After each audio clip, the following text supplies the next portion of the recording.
Well, we can switch to the face cam 2 minutes before. It should be okay. Hey guys, we're doing another live stream today.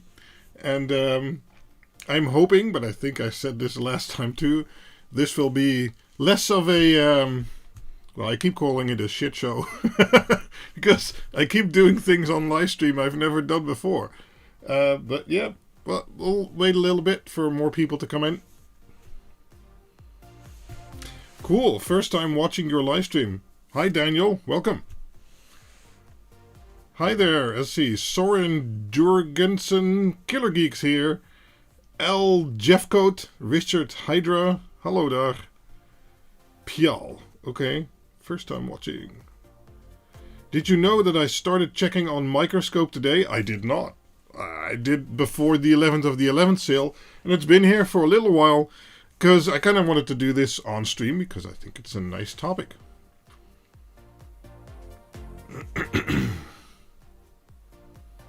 I can't wait for it to see where it goes today. Yeah, same here. This should be, you know, in theory, just getting it out of the box, putting it together, and, you know, well, we'll see. You never know. You never know.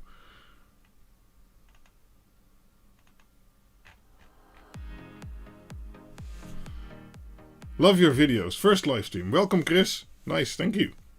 Hello all. First time. Cool. Lots of first time people, huh?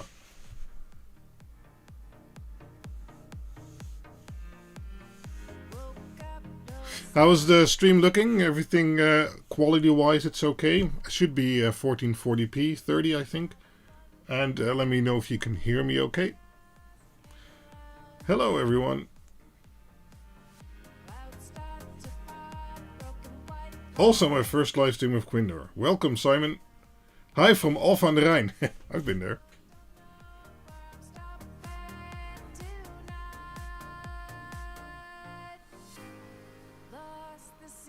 Receiving 1440, indeed. Nice. Hapert af en toe, maar minimaal. Okay. Huh. Love your LED boards. Thank you. Crystal clear sound. Awesome. Quality and sound is good. Nice. YouTube is complaining about something. I'm not using the right keyframes. Okay. Can I change that real time? It's always a smart thing to do, right? Okay, let's set keyframe every 2 seconds. There we go. Am I still here? Yeah, lots of new people. Thanks for the great vids and products. My Christmas lights this year are brought to you by Quinn LED. Awesome! Yeah, mine are too. Did everyone see the... I haven't done a video about it yet. I'm not sure I'm actually going to do a video because I did a video series about it last year about my Christmas tree. Of course, we built it again. And this year I kind of wrote an article on how to set that up yourself. Let me throw that in chat real quick.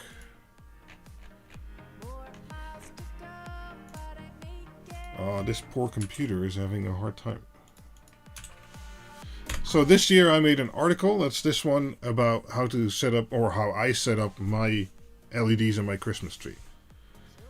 Made my own Dig Uno, not an actual Dig Uno, at soldering lessons. Okay, ESP8266 with 2 fuses basically. Okay, cool. Your LED behind you are closed? Oh, I just didn't turn them on yet. Hold on. There we go.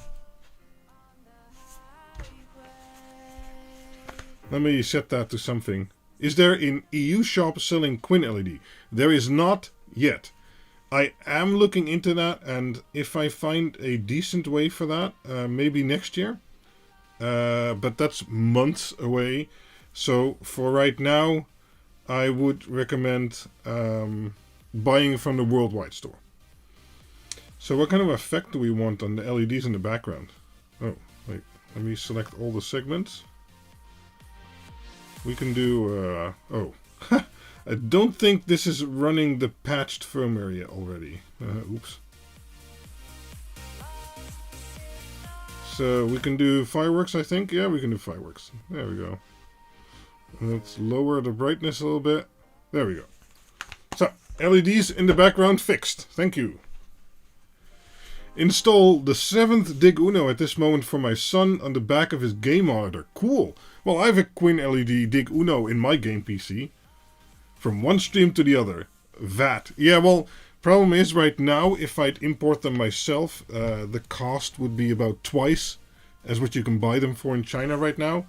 And I'm looking into better ways of doing that and incorporating and stuff like that, so that hopefully I can import them cheaper than you can do them yourself right now, or, well, not more expensive than you can do yourself right now, basically. So right now, no direct EU sales, but I am looking into it, but don't wait for that. It's going to be a while.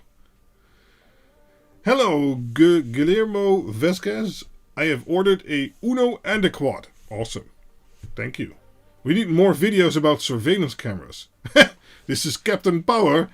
Yeah, sure. I've been looking into that, and I have some topics I might want to do in the next year, but there's not many interesting cams that have come out lately, so I haven't really found anything to test yet.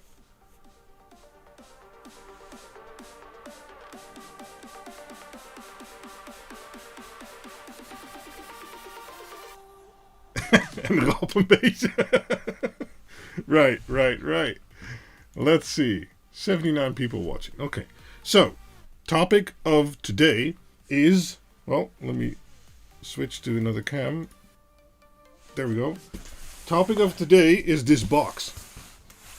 Okay. So, this box is... is showing my full address. Let's fix that.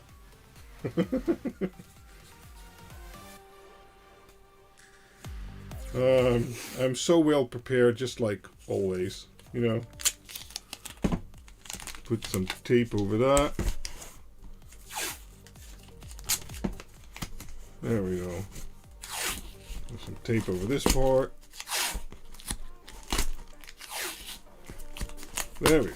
That should be enough tape to obscure my address. So this box, and this box, as I mentioned, contains a microscope. So let me turn on the top cam, because I haven't turned that on yet. Oh, this is well prepared. No, it isn't. Oh wait, yeah, this one, and then we go to this one, and then we need to stand up. Let's zoom that out all the way.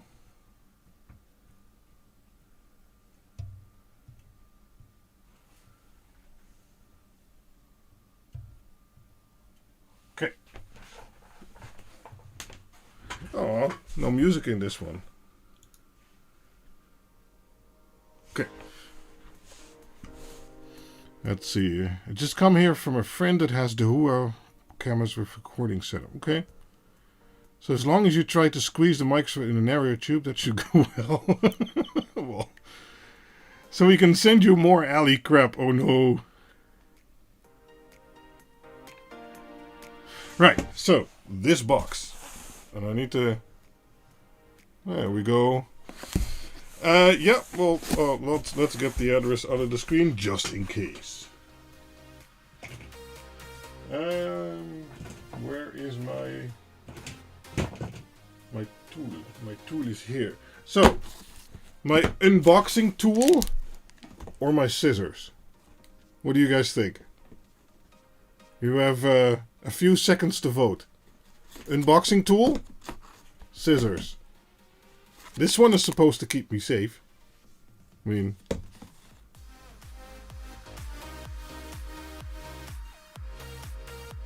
how is the soldering station holding up? I've used it once or twice. I still use my own stuff. But so far it's been perfect. Je matsloper. Okay, so that's one vote for the unboxing tool. Another unboxing tool. Biggest knife in the house. No, we're not going to do that. Chainsaw. Maybe one day. The one who destroys more. Okay, so this is very clearly unboxing tool. Cool. Let me do something real quick. Give you guys all the views.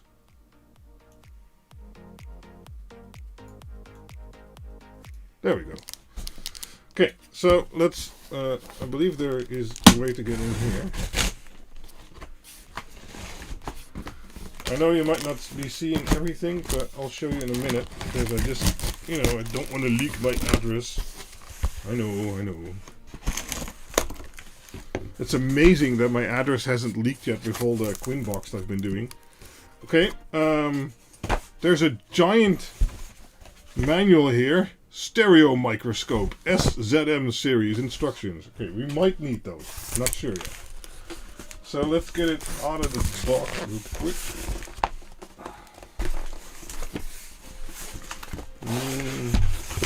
I'm just gonna turn it around and see what happens. Uh-oh. Stuff is falling out. Okay. I think I made it. Okay. There is a some kind of box. Oh, microscope LED light. You can't see that. Maybe over here. Microscope LED light. Okay. And then there's this blue mat. Okay. That's a silicone, I think. That's nice. Probably don't have to burn my disc anymore when doing hot air soldering. Okay, so starting off, there is this... let me turn this down a little bit. Starting off, there's this plate. Okay.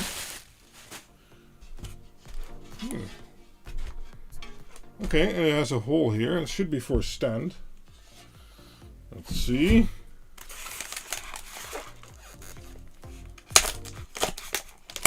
I can't read chat right now. It's literally behind the box.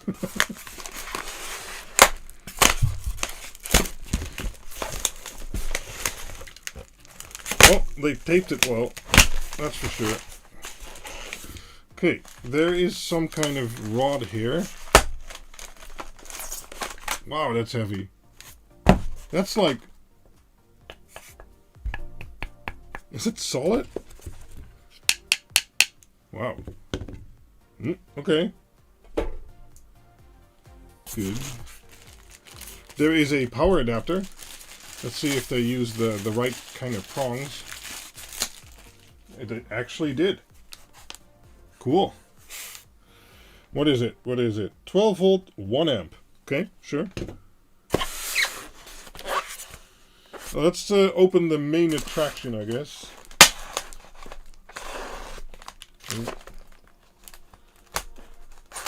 It's all sealed with tape.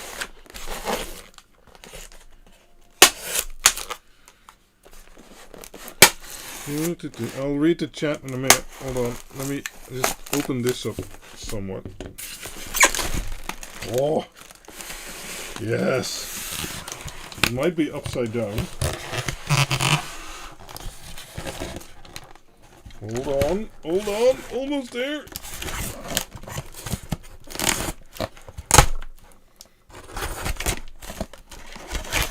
There we go. Don't need that part. Okay, let's read chat. Wait! People are donating! What's going on? Gurgly Kovac. 1000 huff. I'm afraid to admit I do not know what a huff is. There are still parts in the styrofoam? No, they're not. See? It's empty. Thank you very much, Jurgili Kovac and Johnny Bergdahl. Sec time. Sec is that... I don't know all these... Foster, it's almost Christmas. Sorry for the off topic, but W11.1 is out and was wondering when you have made a chance to compile it using the Dig Quad. I haven't had time to look into it yet, but once I can make a multi-channel firmware, I'll post it on the same webpage. So check over there. And if you're on my Discord, I'll also announce that I've updated it. No, it's no empty. What do you mean? Oh, he's right. Damn. There was something there. Okay. Have you installed one of these before? Swedish krona. Okay, cool. Okay, now it feels empty. Thank you. Let's see what else I missed in the chat. The soldering station is okay. Soldering iron is not the best. Using a Velaman solder station for main solder jobs. Yeah, well, Velaman is also probably a different price bracket, so it depends what you're expecting. I also received a silicone mat. Very easy for soldering. Yeah, it's nice that they included one. I didn't know that. Hands, teeth, what? Unboxing tool. Okay. Oh, okay. Nice. Missed a part. Other side of the styrofoam. No, it's no. Okay, yeah. Okay, seem to have caught up. So we took out this thing. No clue what this is for yet. Well, maybe we'll go in here. Anyway, so if we look here, we have lots of different components. First up, we have a camera. Let me focus this real quick.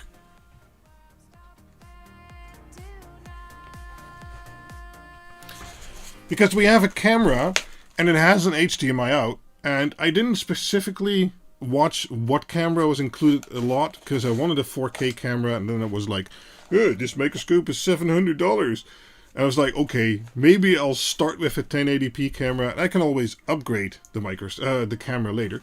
But we will get HDMI out, and I have an HDMI cable prepared, so we'll look at that. Okay, some lenses. This is a 2x lens, and this is a non-descriptive lens. Okay, this looks like an eyepiece thing. Oh, and it says something too. 10 by 20. Okay. Wide focus. Okay, there's more lens type stuff. Maybe I should read the instructions. Should I read the instructions? Let me know. 10 by 20. Okay. This is the same as that one.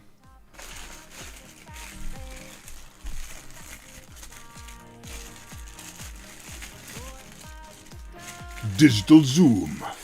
Is that VGA? Yeah, I looked at that when selecting it. I was like, why is there VGA on there? But as I said, I didn't pay too much attention to the camera unit. Okay, there's some other type lensy doodad.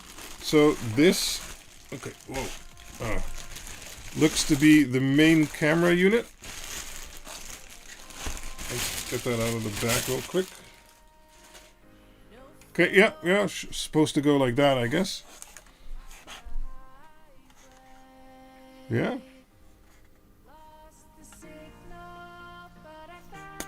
Okay, feels, it's plastic, but it feels like a solid unit.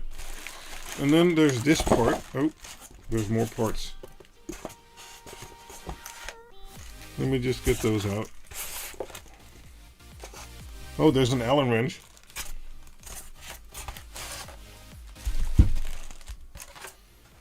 Okay. So let's get some stuff out of the plastic. Those two were the eye lenses. Yeah, I think so too. Oh, Ithami is having hiccups in the stream. Is anyone else experiencing hiccups? It says I have 48 dropped frames, but that's 0.1%. Uh-oh, little hiccups. That's not good.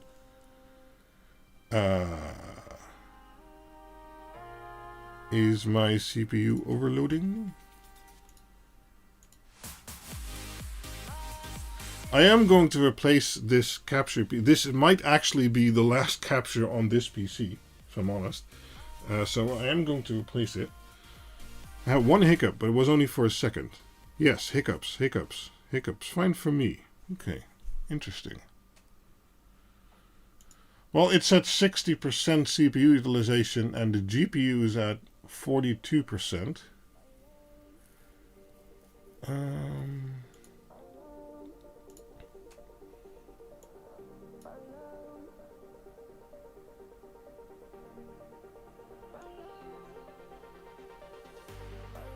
Yeah, I'm not currently dropping frames. Maybe it was for a little bit, but right now, let me reset my statistics. It seems fine.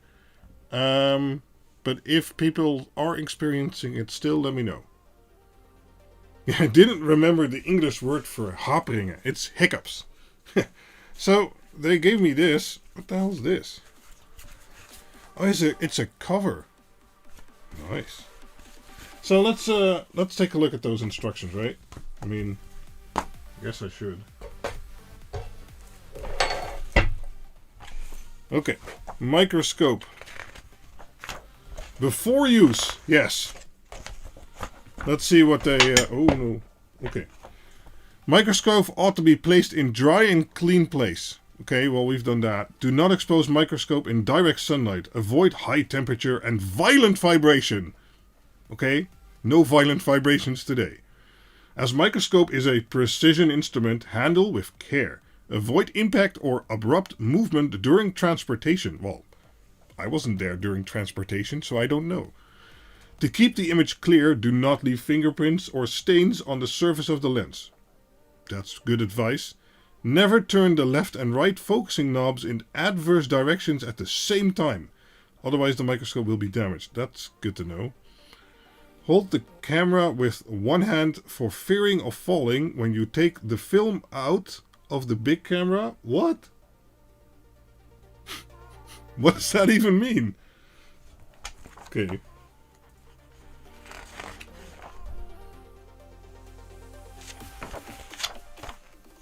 Is there like an assembly guide? I guess so. Holy shit. Why do I do these things on live streams? I guess you guys have been starting to wonder that too, huh?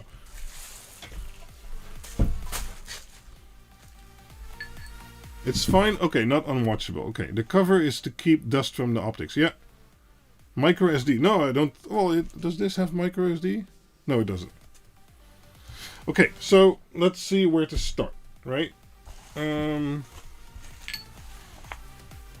IP head, okay. Head lock screw clips. Yeah, let's wing it. That's no fun. It's no fun reading a manual on stream. This can go out of the way real quick. So we have this base. Hold it straight, yeah. Need more narrow tubing. This won't take 2 hours. Yeah, let's hope not. So I think this thing goes on top of here, and then this heavy bore will go... Yeah, okay, that's good. So we can then, first off, hiccup again.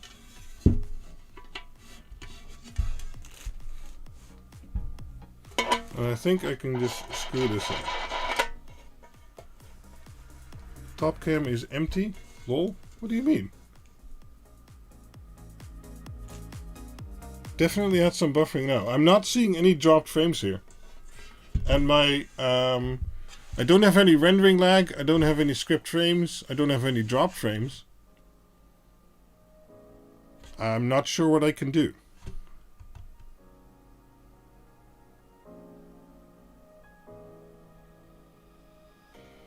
What?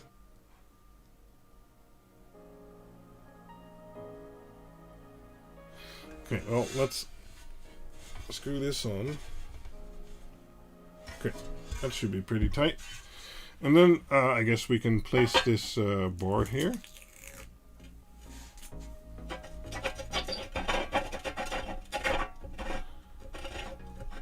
No, it's still complaining about some keyframes, but I already switched that.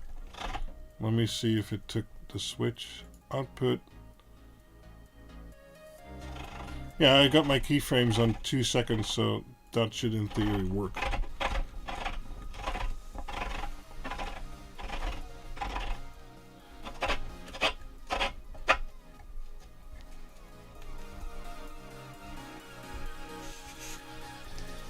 Okay, not any issues on your end. Okay, good to know. If it's still giving too much hiccup issues, I can well, let me stop the stream real quick and then restart it. And you guys could take a little while.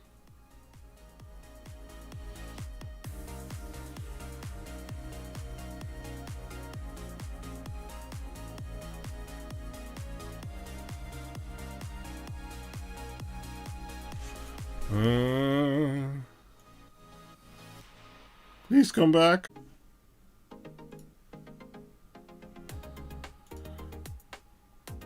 Oh, you're back. Okay, okay. I'm just checking my router real quick to see if there's not a lot of weird internet traffic. No, 20 Mbits total. Should be fine.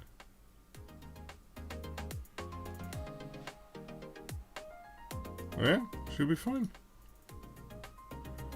Okay, so we're back. Let me open it again.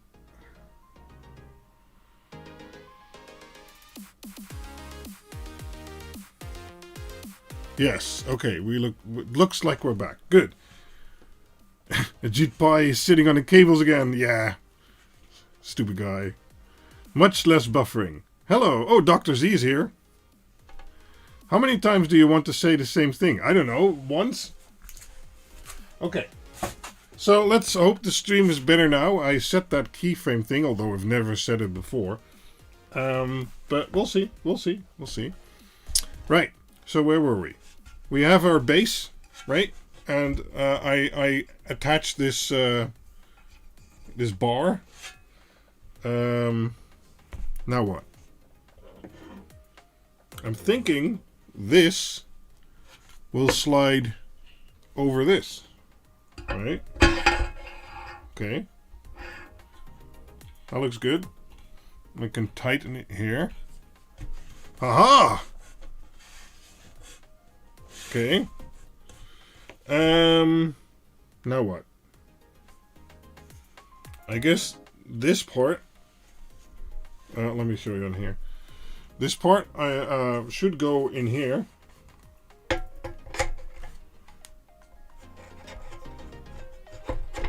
Okay.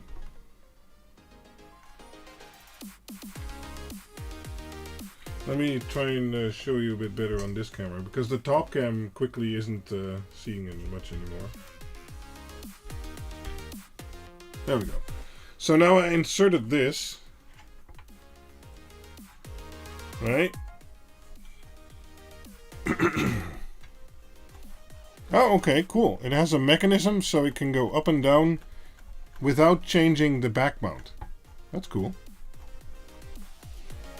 Is that what they said? You shouldn't twist around? Okay, restart your stream, guys. It fixed the audio lag. Okay, yeah, just hit F5. Okay, okay. So, I have no clue how this optics stuff works. But let's see what we have here. So, for the big lenses, we have 3 types, I think. Yeah. So we have 3 types, okay? And one says ×2. Yeah, you can see that, okay. And then another says nothing, so that's probably ×1, because this one says ×0.5, so ×1/2, okay? Looking good, fine now, okay, nice. Nice, nice. Okay. That's good. Oh, my streaming speed is faster than they recommend. Well, just eat my bits, YouTube. Okay. Oh, okay. This is for the eyes. Okay, I'm just gonna peek at the instructions real quick. Eyepiece. But the instructions are for what looks like to be a different microscope, but we'll see. Maybe there's one that looks like mine.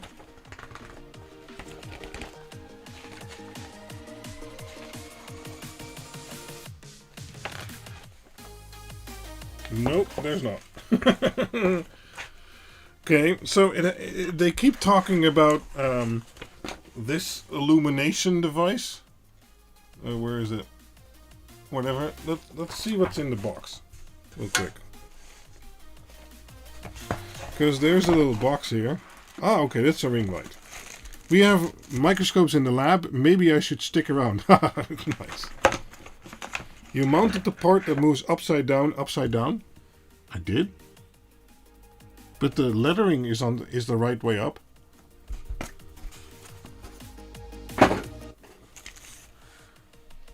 And yeah, the arrow pointing down is going down when it's supposed to go down. Is there an eyepiece installed and under the lens? I don't know yet. I don't know. There's a cap here. I can take the cap off. Should I make this camera a bit bigger? There we go. And then I think I screw on one of these. Let's go for the half times half.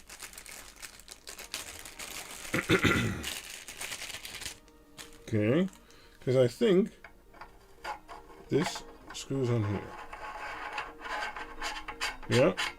Hey, if it fits, it fits, right? Is that how it works? Okay, not too tight. So, okay, we've got a ring light. That's cool.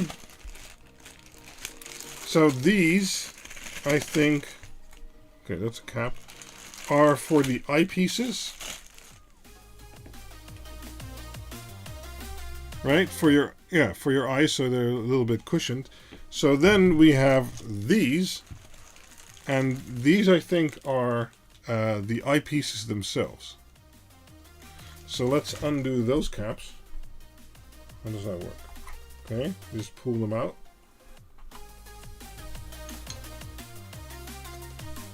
And just look at the image in the description. Yeah, it's all pretty logical how it fits together. And then these will probably just slot in like this. No, they don't. Do that?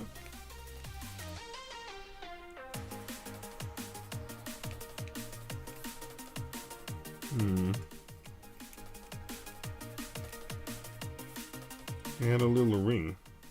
Am I supposed to remove the ring? I think so.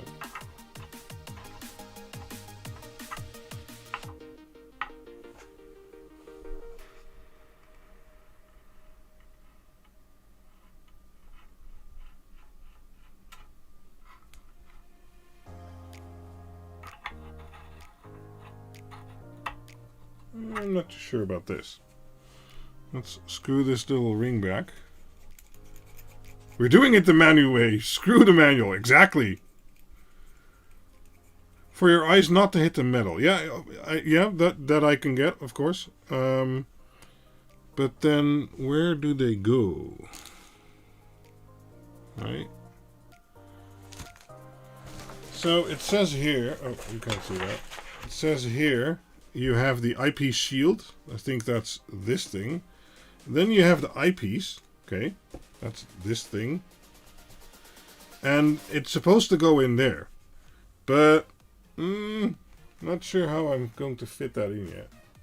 There are little screws here. Should I loosen that screw first?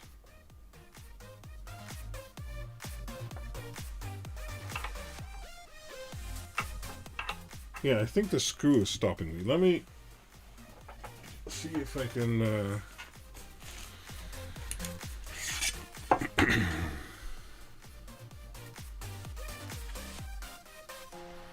The thumb covers proof is right. And not upside down. Yeah, I know it's right. So there's a little screw here. Let me... Okay, see? I got this little screw. Yeah, it's not going to focus on that. Will the eyepiece fit now? Yes, it does. And then I screw it back.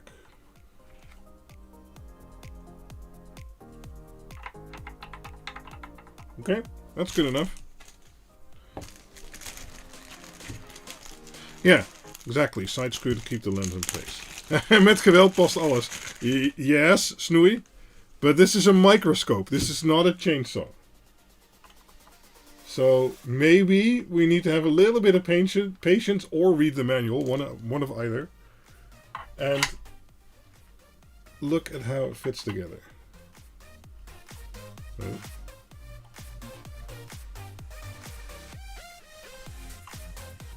Okay. Yeah, okay. Can't see anything yet. Sure, fine, whatever. Well, we're starting to have less and less pieces, so that's good. So now there's these rubber thingies.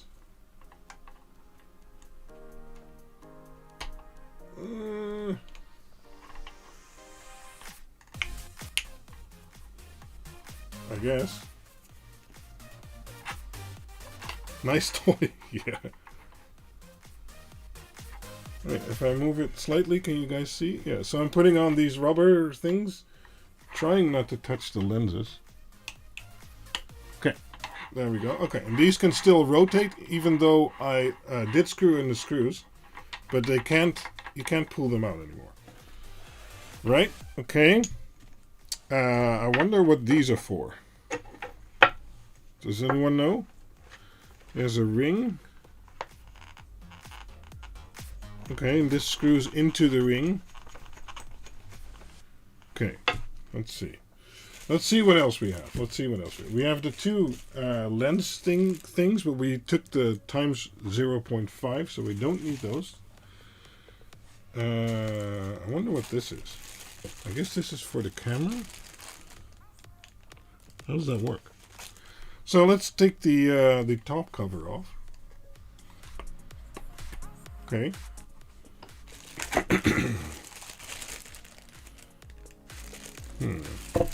Is that what this thing is for? I would think so. Oh, this is times 0.5 again. And this seems to match this pretty closely. So then does this go in here?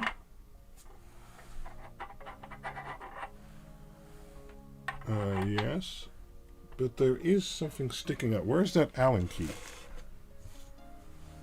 I had an Allen key. Oh, no, that's not it. It's probably beneath it. Nope, no Allen key here. Does anyone remember where I put that Allen key? Oh, it's right here. I got it. Yes.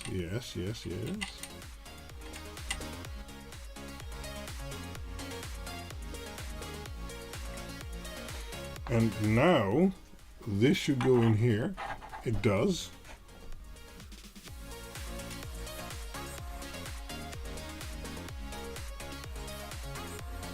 Okay. This is a cap you can unscrew. And this also has a cap you can unscrew.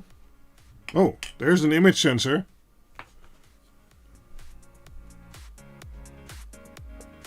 That's a bit too dark. So can I now... Yes, I can.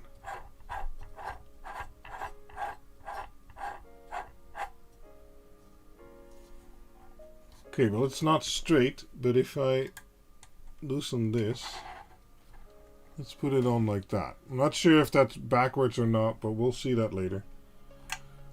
And I can still turn this. That's probably to focus the camera. Okay, well, we'll see. We'll see. It's nice and smooth. It's not like a harsh turn. It feels geared or something. Okay, we have a lot more caps again. Should I be able to see something already? Not yet. Not seeing anything. Okay. Well, we have the ring light. Do we want to put the ring light on? It's already pretty bright here. That looks like a condenser. Screw on the side. Yeah. The ring is probably a stop for the chrome tube so it doesn't fall down. Oh, you mean for here in the bar? So like an extra safety?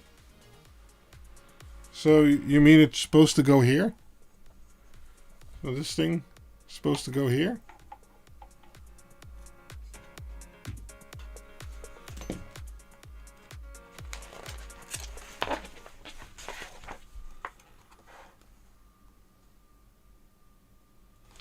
see if the manual says anything about it.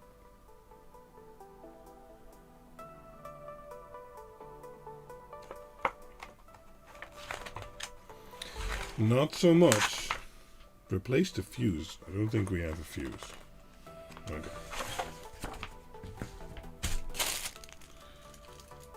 Magnification requires loads of light. Yeah. So the lens never hits the surface. Oh, that's smart. Okay. So basically, I should take this off. Okay. And then you're saying take this ring.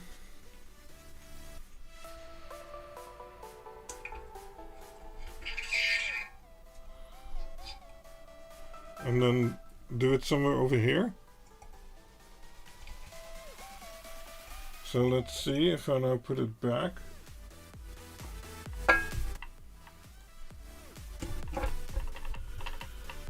Come on. Okay. Okay, so it can go lower. Like that. Okay, so like this. I don't have it screwed down. That way it can never reach the bottom. But I don't want it to be that low. So let's move this up.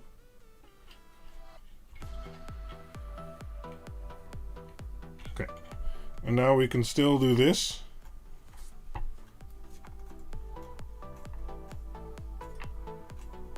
That's good. Yeah, and I know we need a lot of light. I mean, that figures, but I would have thought we would be able to see something at least. But there's absolutely no light. I guess I could put my phone beneath it, right? And then see if there's light.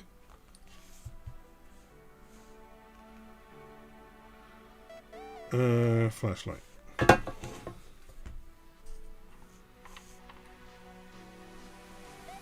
There is zero light. So maybe there's still a cap or something somewhere. Oh, well, if I put my phone flashlight under there, I should be able to see something. So did we forget a cap? Oh wait, there's these adjustments here.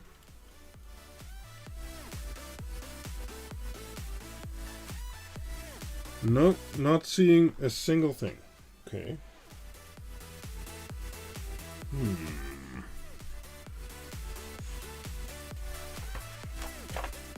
Just checking the manual real quick.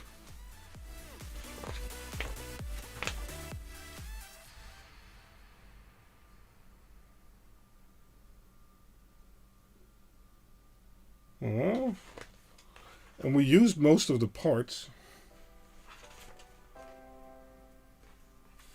Interesting.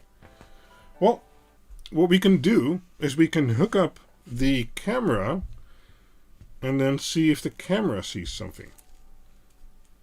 So this was the one for the camera. We'll do the light later.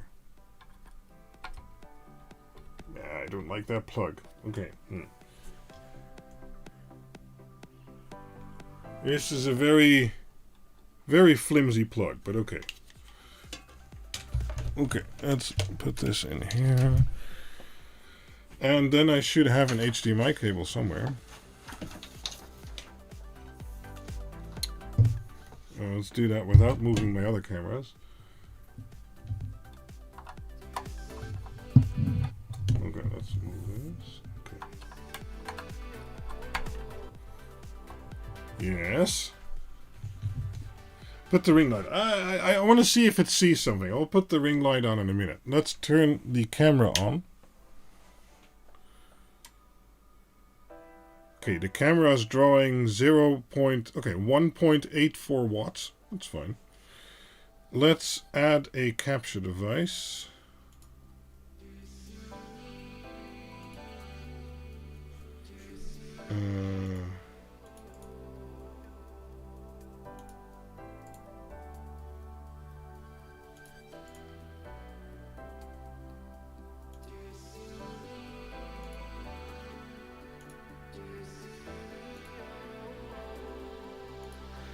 That doesn't seem to be it. Oh wait, maybe it is it. If I push a button. Ah, okay. So this is the capture device. It's in front of chat. No.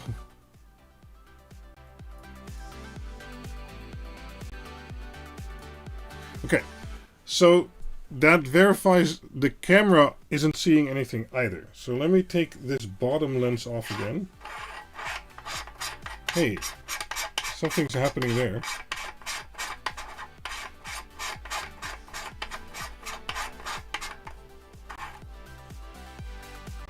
Yeah, but okay. So I just took this one off. And now we're at least seeing something. But this one is perfectly clear.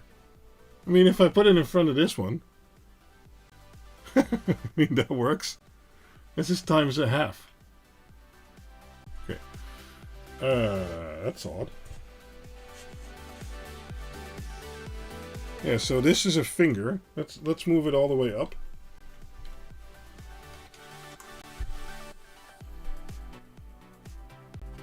Is it a light thing?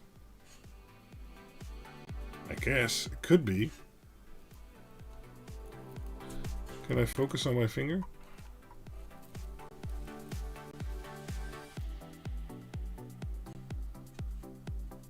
Oh wow, that's a hair on my finger.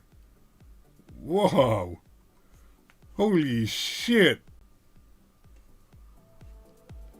Okay, let's screw this back on.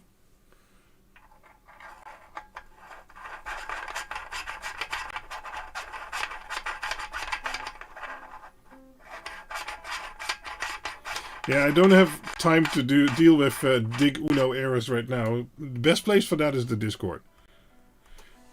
Okay. So we're seeing something now. That's good. So the lens is back on. We're seeing something. I'm still not seeing anything, but that could be a problem with the eyepieces. Let's indeed do the ring light. Where does power go in? Power goes in there. How much is this power then? 12 volt, 1 amp. Okay. So I have to screw this open. I know SDG Electronics is working on a better version of a light ring for a microscope. Once he's done with that project, I might build it too. It'd be cool. Who of you guys was watching knows SDG Electronics and watches his YouTube channel? He does some cool stuff. Okay, so let's do it this way.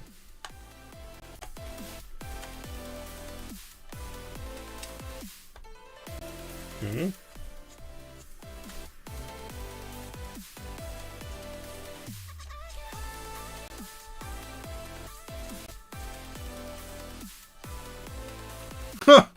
Oh wow, Johnny, that sucks.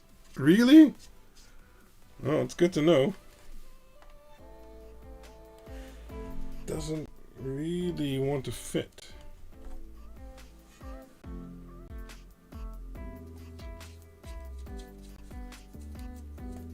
I guess it just clamps on there, so it isn't that important, but... Okay, let's just clamp it on there.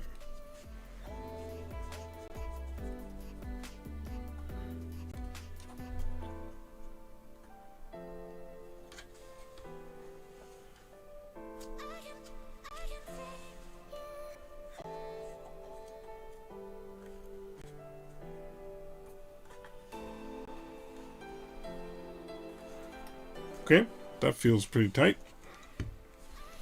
You can't make the focus with the wheel on the lenses, and you're too something for your eyes.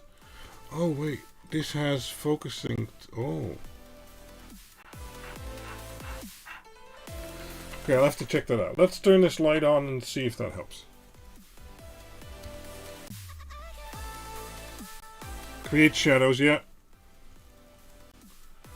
Wonder if the ring light will flicker. I don't know. Hope not. Otherwise we'll have to replace that with something which does a bit higher frequency PWM.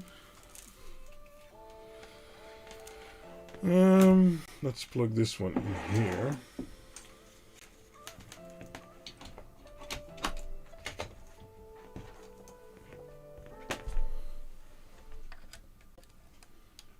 Okay, it's on already. Let's see. Where's the adjustment knob? Over here. Well, it does something. Cool. So that doesn't change much. And this.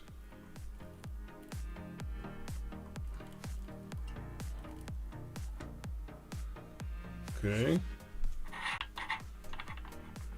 Oh yeah, I'm seeing something now, but it's not. I'm not sure. Maybe I need to adjust. Ah, okay, okay. Something's starting to work.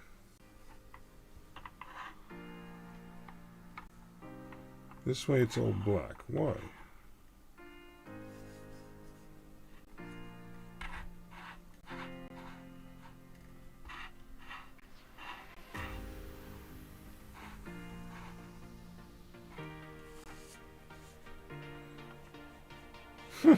Okay. So let's see how we can get a better image on the microscope, because there's a ring here too.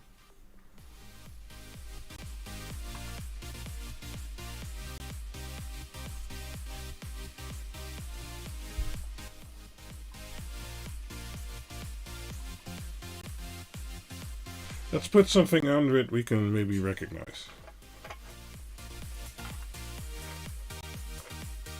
Okay, so let's try this one first.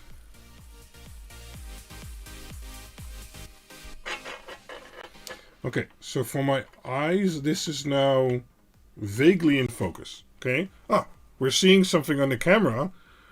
And so do I have to move this up and down? No, not yet. Okay, this is the camera adjustment, but it can't go any higher. Maybe I just need to put it higher, the whole thing. Okay.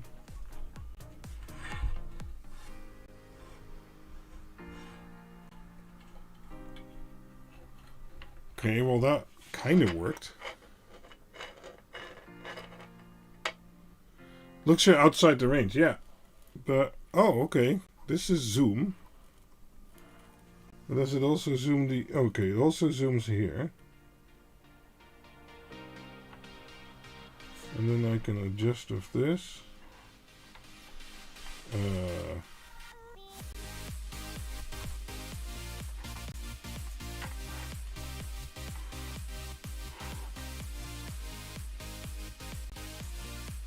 Wow. Okay. Optically it's good. What can I adjust to make the camera work better? Is there some piece we didn't use yet?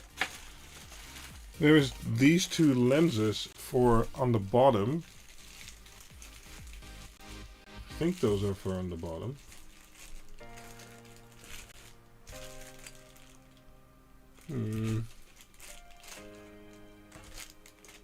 Yeah. Let's see. What lens did you mount at the bottom? That's the 0.5. So the times half.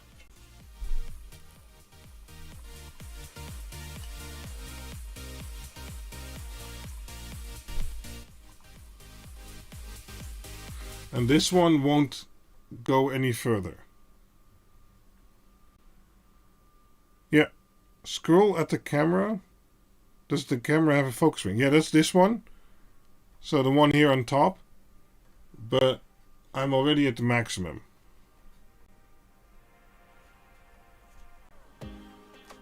I guess I can mount it even higher.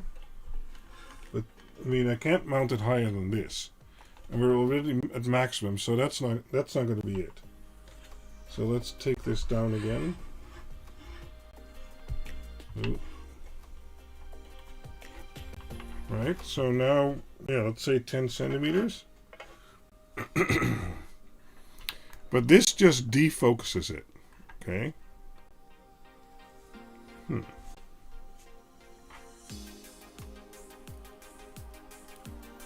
Yeah, now I also can't focus this one.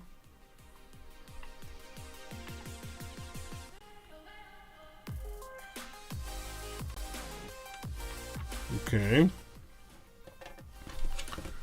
What do we need to do to get this in focus? Digital focus button. No, I bought the cheap camera. Height should be for focusing. Yeah. So, if I loosen this, let's put this in the neutral position. Okay. And then loosen this. And while I'm watching it through the microscope, let's move it up. So now it's in focus. Okay. But then the camera...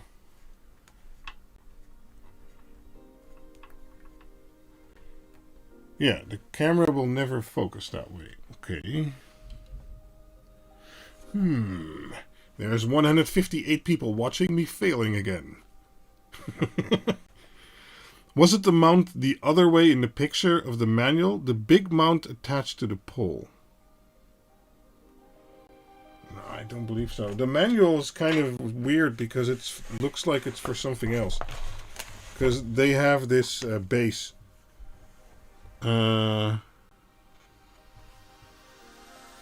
Actually, looking at this part in the manual, that could be right. Because here it's facing up. Let's see if I find another picture. Yeah, if you look here, it's the same way. It's basically straight. Now, yeah, so the straight part has to be on top. Right? Okay. Do we agree that I need to change that? Let me know in chat.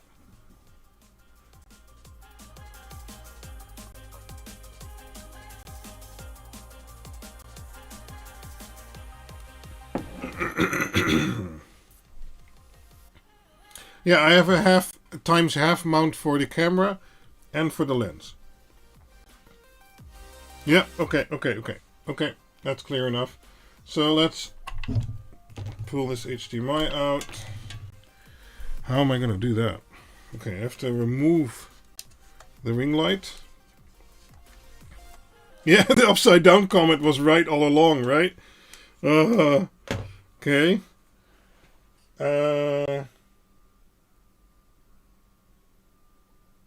Right. If I remove this screw, I think I can lift this out. Let me put that on the table. Careful, careful. And then let's turn this around. But if you look here, these letters are now upside down. But okay, sure.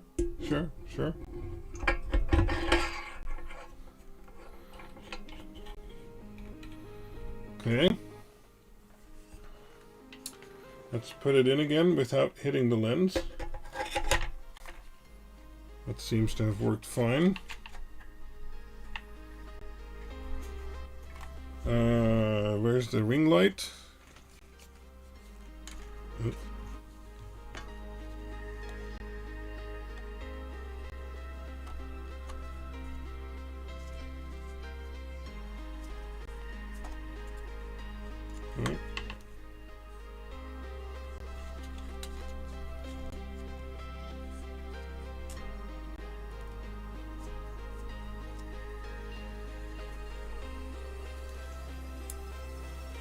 Okay, sure. Let's put HDMI again in. Okay. Camera should come back. Hope. Yep. It's already looking better, I think. But now I have to go like this. I mean, I can't reach it. I hope that's not the case, but we'll see. We'll see.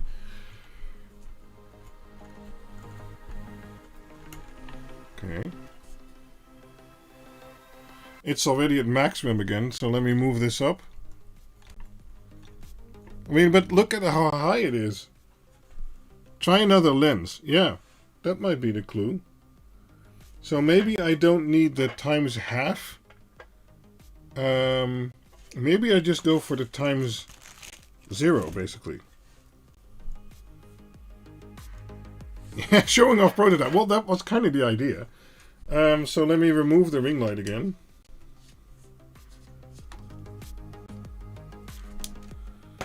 And let's unscrew this one.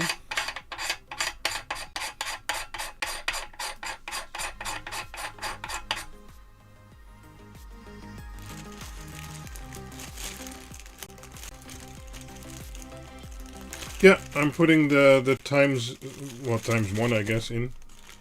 See what that does. And the camera still has the times half, because I don't think I have different ones for the camera.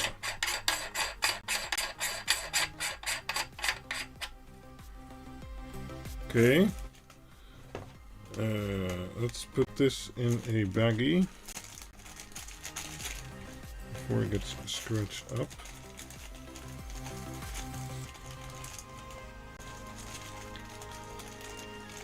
Sorry I'm doing things off camera, but I want to protect this lens. Okay, well, that's good enough. Ring light.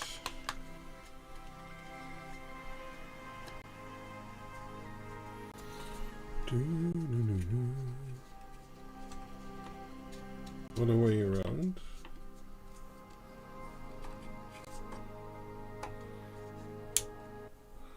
Okay.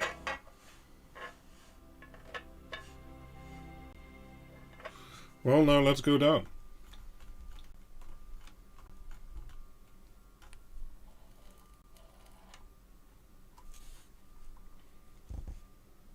Oh. Oh, it's barely made it.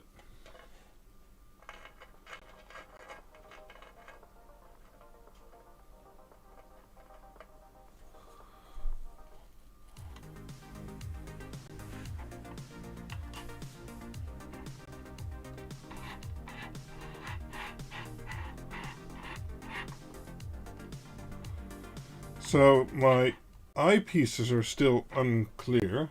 Let's see if I go up or down. No. That doesn't change anything. If I go up or down here.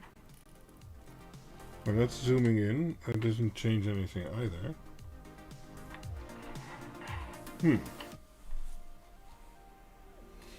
I'm gonna try and move it a bit closer.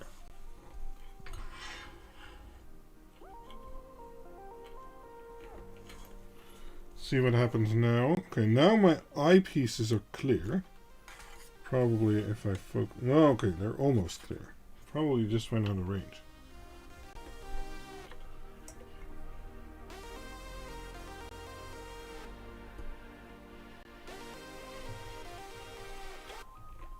Okay. Oh, we're getting there, but that's still out of focus. I also have a higher chair to sit on while soldering. Yeah, I can imagine, because I'm not sure... Well, we'll have to find the optimal range, I guess. So right now, my eyepieces are quite clear. But the camera isn't again.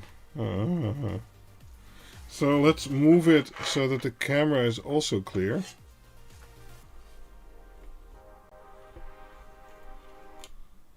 Okay. That's pretty clear. But now this isn't clear. Nope. Other way around. Huh. Oh, that's a pretty nice picture already. I mean...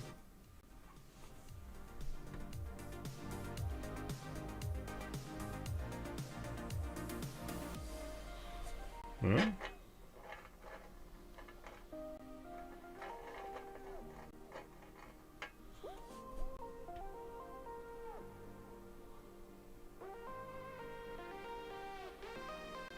Okay, well, at least that picture is good.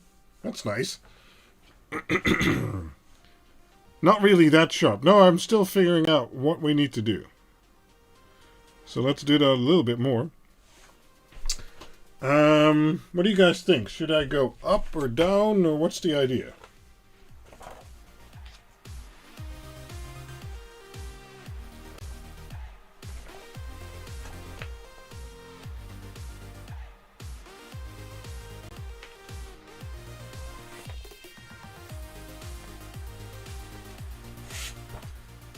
Check volt log 296 microscope camera focus issue fixed. Well, I can't check another guy's video right now. I've seen Voltlog's videos, but so for the camera, I think I need to go up a little bit more. Let's try that real quick. Yeah, so now that's in focus, but now this isn't. Nope. But hey, I bought this as a kit, so if the kit isn't right and it can't do it, well, then they'll have to supply me other stuff. Try soldering something to see if it's good for working. Well, I will at some point, but first we need to figure out this focus issue, because what's that? I have another one over here too.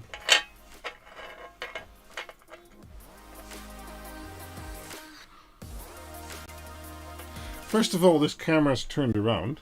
Let me see if I can fix that. Well, I can fix that in software, I guess. Okay. Yeah, now it's doing what I expect it to do. So this is version 0.4, and this is version 0.3, and I have a box here which has version 0.5.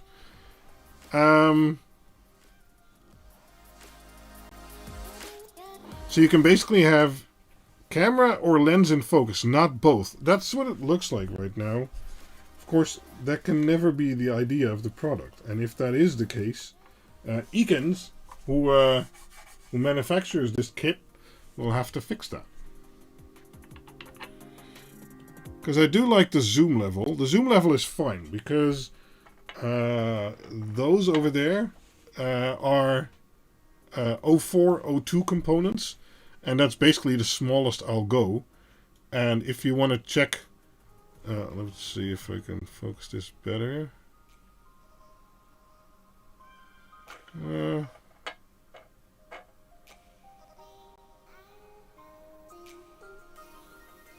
It's not perfectly in focus, but it's decent. I mean, if I want to check, like, okay, how are my USB legs doing over there? I can mostly see that.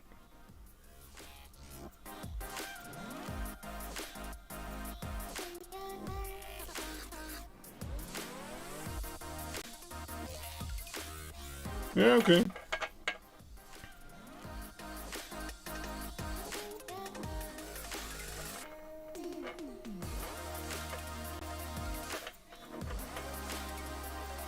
It'll make placing some of those components a bit easier. But, yeah, we need to figure out how we can make it so that the eyepiece is sharp and the camera is sharp. And maybe I do need a... Oh, wait. I can still zoom in.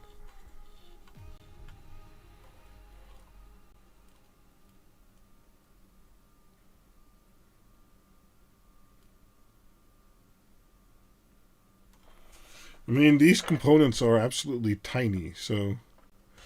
I mean... there's my fingernail, so... Holy shit, I've gotten comments about my fingernails before, let's not do that. So let's get a tweezer or something.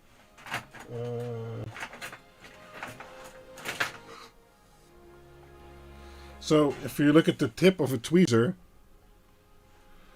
Yeah, those things are... that tip looks absolutely massive, but I mean, it's a, oh wait, you can't see my cameras at all. I mean, this tweezer does not have a big tip.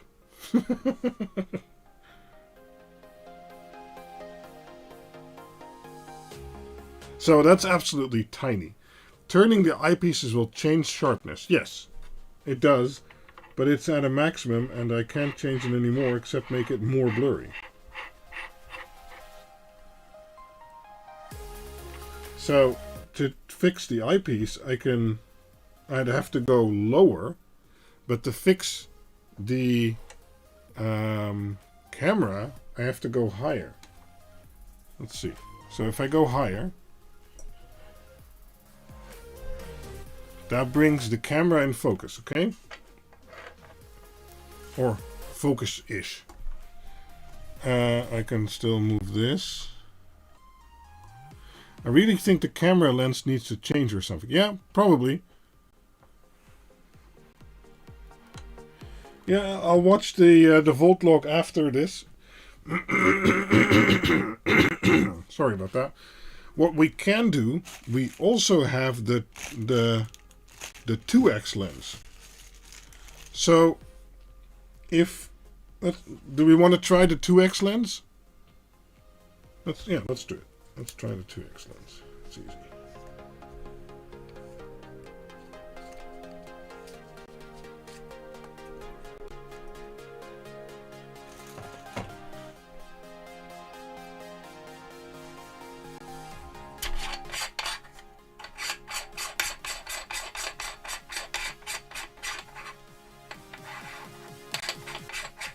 Yeah, probably we'd have to raise the camera lens. I agree with that, but since I do not have that component right now, let's figure it out, and then let's ask Eakins what part I'm missing, and then they can send me that part. Okay, let's do the 2x lens and see what that does.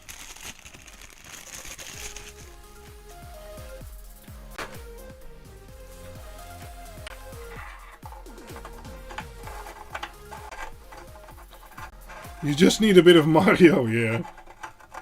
This isn't fitting. Nope. Almost dropped it. Holy shit. Okay.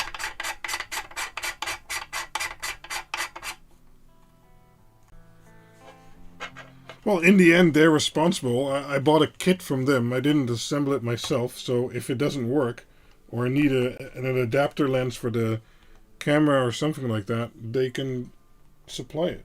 Not too worried about that.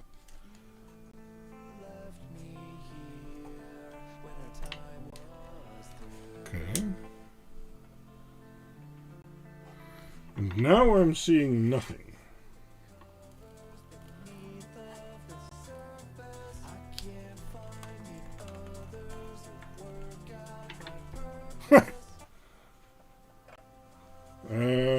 Okay, let's move this down. Now we probably need to move the whole assembly up.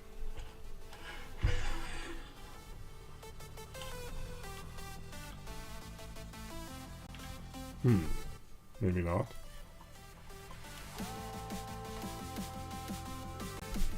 Move the whole assembly down.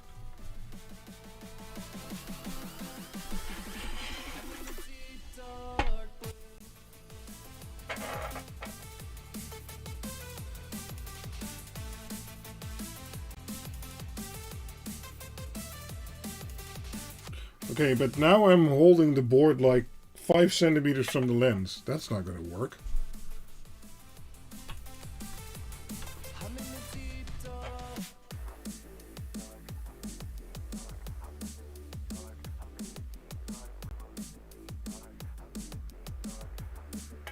And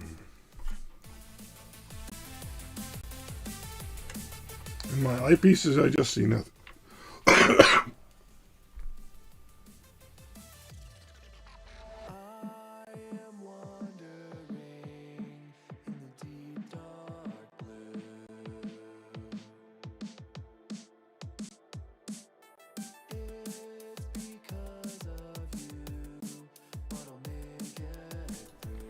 Don't mind me just dying here real quick. Jesus.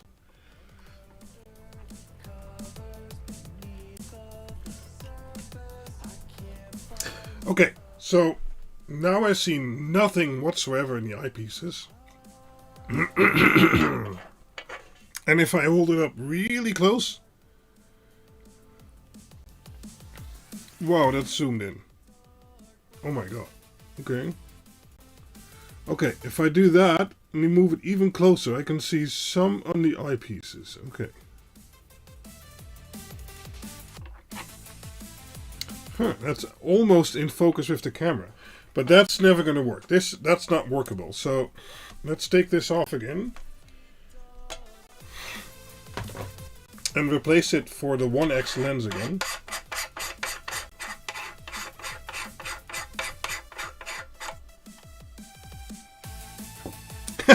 Twee weken self-isolatie.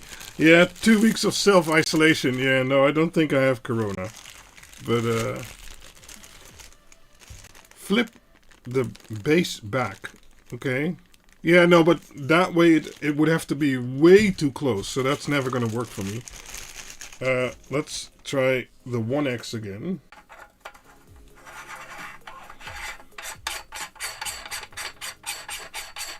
Hey, Bitlooney's here. Nice. Yeah, there's another one struggling with lenses and adapters. That's right. Oh, man. We'll figure it out. And if I need some kind of adapter tube from Eakins or something like that, well, they can just send me one.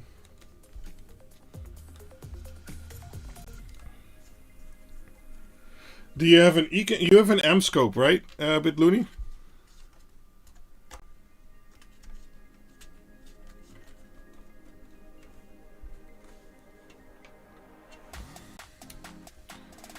So, let's see when I see something now.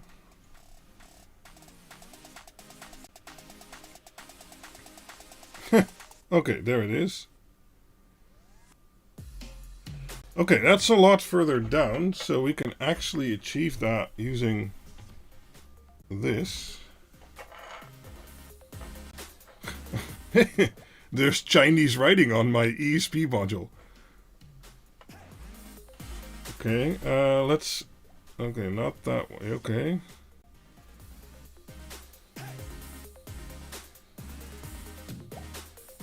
You guys can see all my flux residue. Oh no.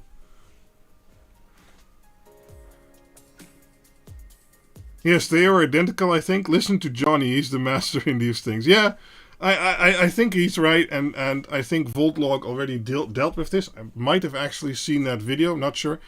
But I'm just going to try and figure out what we can do now. And if I need an adapter lens for the camera, so that the eyepieces and the camera can actually be in sync, well, they can just provide me that.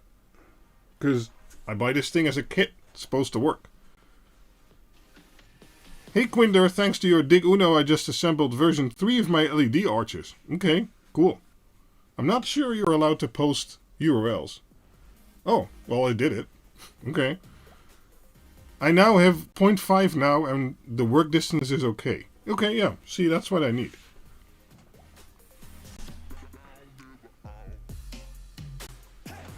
Because now this is at its maximum, and then I can adjust this again.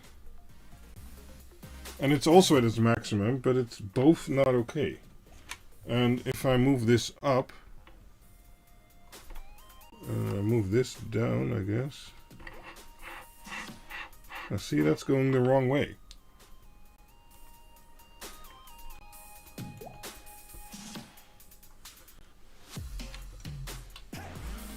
Okay, this can't go any lower because of that.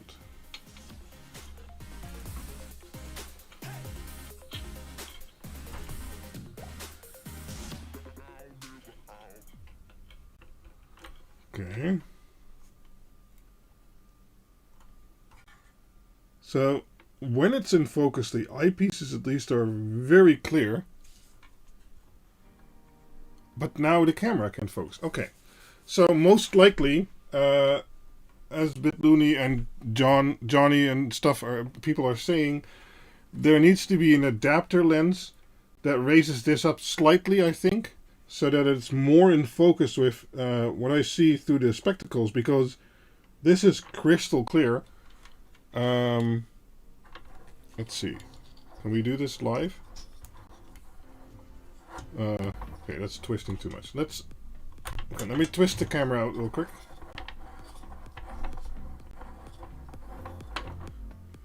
Okay, let's HDMI that up and power it up. I wonder, how does that look?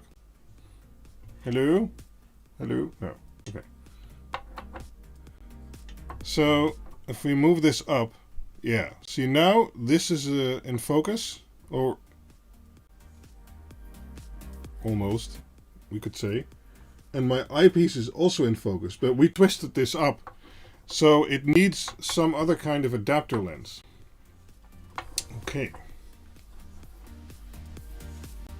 Because this is the highest I can make it, and then I can get it in focus here.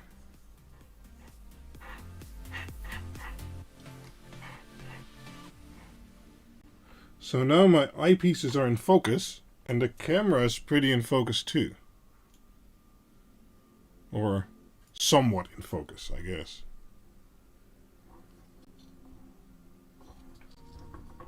Yeah, but now it's just come off.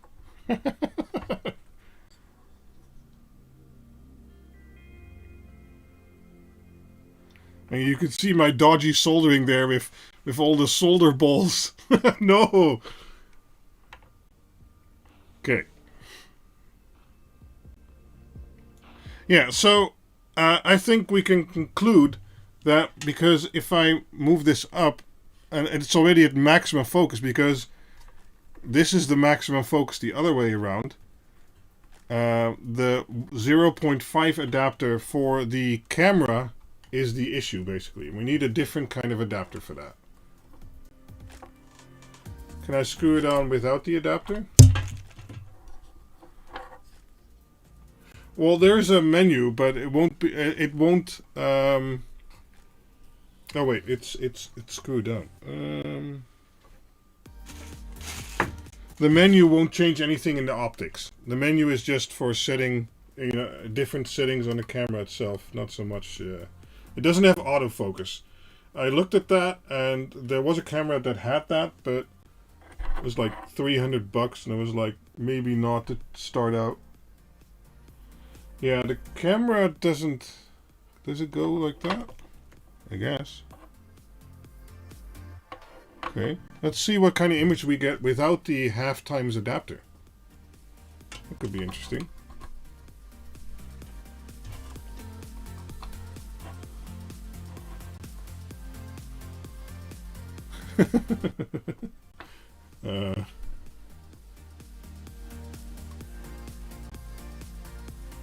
Okay. Is there now no focusing at all? Does it always need the adapter?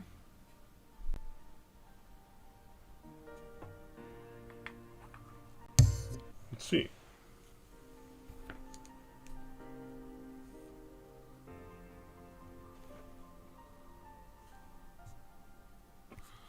Let me focus the adapter.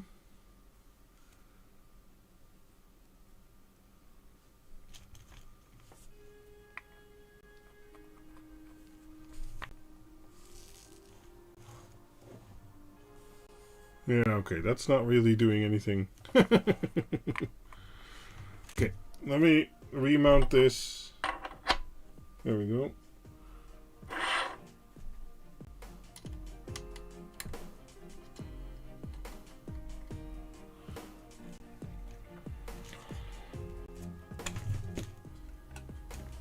There is a lens I need? Yeah, yeah.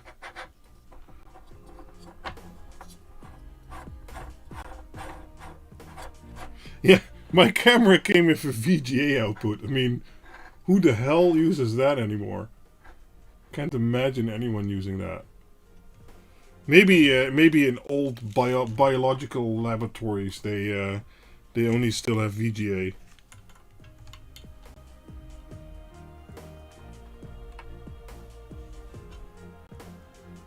Yeah, there is a IMX 270 blah blah blah microscope you can get, which will have autofocusing, but the camera alone was like, I think 250 or 300 bucks.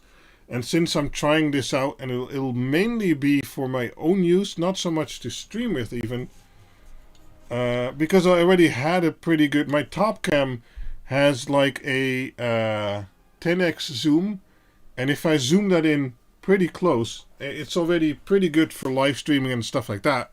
But if I have a microscope with a camera on there, it will have to work, of course. So...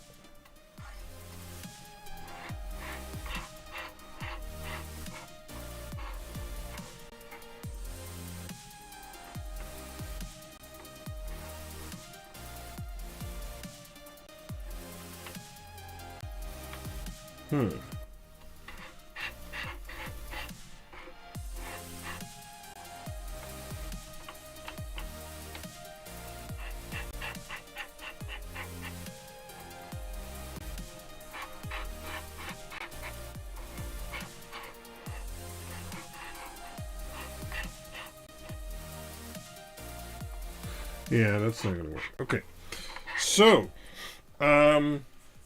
where do we leave this? I think I need to get back to Eakins and tell them, hey, I can either get the camera in focus, or I can get the eyepieces in focus. And this is the ×1. Let me replace that with the ×2 real quick, because I probably like to use that. At this point, it might be easier to laser treat your eyes. I don't think my eyes are the problem in this case, but I get what you're saying. Julian Tant, hi there, first timer here. Welcome. I got a free VGA only LCD once on a Facebook. Okay. So let's try the ×2 lens again, but I don't think we're gonna be able to get this to work with the equipment we have here right now. I can still use it to do my soldering, because then I don't really need the screen, but the Ithami, there was a mention earlier about a different YouTuber, Voltlog, and I believe he's dealt with the same issue. I think I actually watched this video at one point.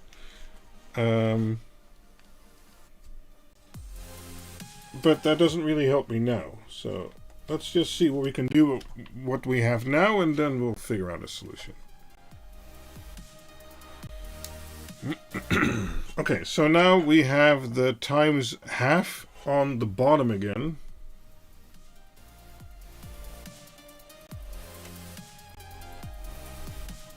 And that means we probably have to go much higher again. So let's do that without dropping it.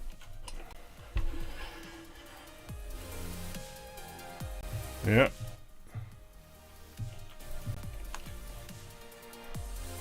Okay, and I can adjust here. Now, see, this is already adjusted to the maximum. I can only zoom it in. Okay, so maybe even higher. Okay, my hand's in the way.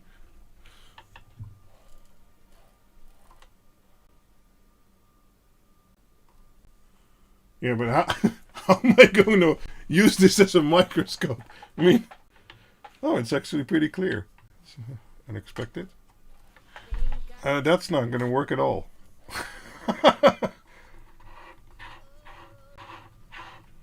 Oh, other way around. Yeah, no. I can't use a microscope that's up here. I mean, that's not... No. I just watched the vid just now, and I think you already tried what he said. That actually works, though. Haha, okay.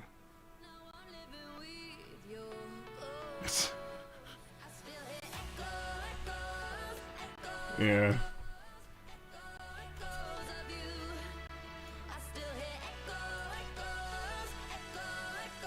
But now the lens is so far away. I guess, well, we did use a ×2 lens, so that makes sense. But this distance... oh wait, you can't see that. This distance, that's too much. I mean, I guess it's okay. But I can't view those eyepieces like that. That's not useful.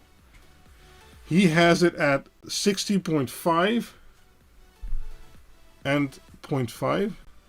Doesn't the camera have autofocus? No, it does not. Camera with autofocus is about $300 or so. And I can buy like a complete GX80 for that. So maybe you need a ×1 for the camera too. Yeah, probably. That's what I'm thinking. Let me check the packaging again, just to be sure. Yeah, no. Nothing in the packaging.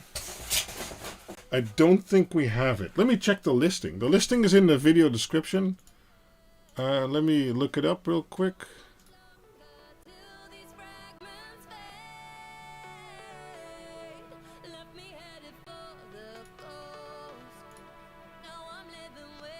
My orders.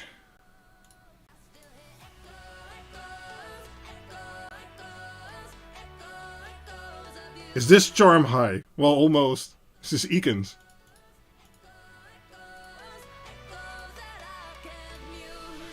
Microscope. Because I thought it was supposed to include times half, times etc. Okay. Music's a bit loud, isn't it? Let me turn that down a little bit. There we go. Oh, now it's completely off when I talk. Fine. 3.5, 7, 45, and 90. Okay. Okay, so it includes a ×1, a times half, ×1, and ×2 for the microscope part. That's this. I have those. And then it includes a 0.5 adapter lens for the camera part. We have that one too. But seemingly that's not matched up right.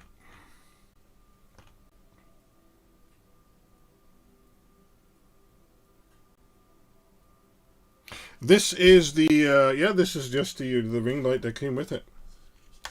I do have studio lights here, but, well, those are also LEDs, but high CRI LEDs. This is the ring light that came with it. Microscope LED light MIC, oh, is it M? Yeah, MIC 209. Oh, yeah, LED light, LED lamp, yes. But yeah, it's nothing special really, but it does do the job. And from what I've been able to tell, there's no real flickering either. Because, well, this camera would detect flickering better. Yeah. Seems either analog adjustment or very high PWM. Not sure. Probably analog. I mean, doesn't feel that high quality. But maybe they used some better CRI LEDs than they did in yours, bit Looney.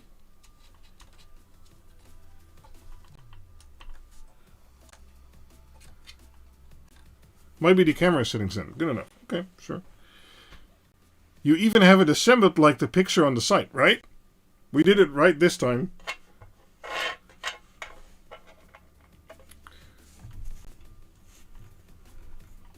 So if I move this all the way up,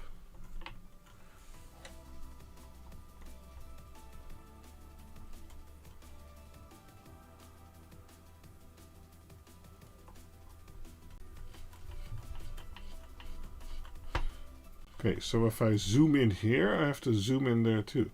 I am starting to understand why some people want to buy microscopes like this with a zoom camera, because that's going to be a lot of adjustments the whole time, and that's not very nice. So yeah. Well, now that we have the camera piece working at least somewhat, and it's wide enough, because I'd actually like it this wide, but then I can't reach the ocular part, so that's not going to work. So we need the the ×1 is good for working distance, but then we just need to get the camera working with a ×1's distance too.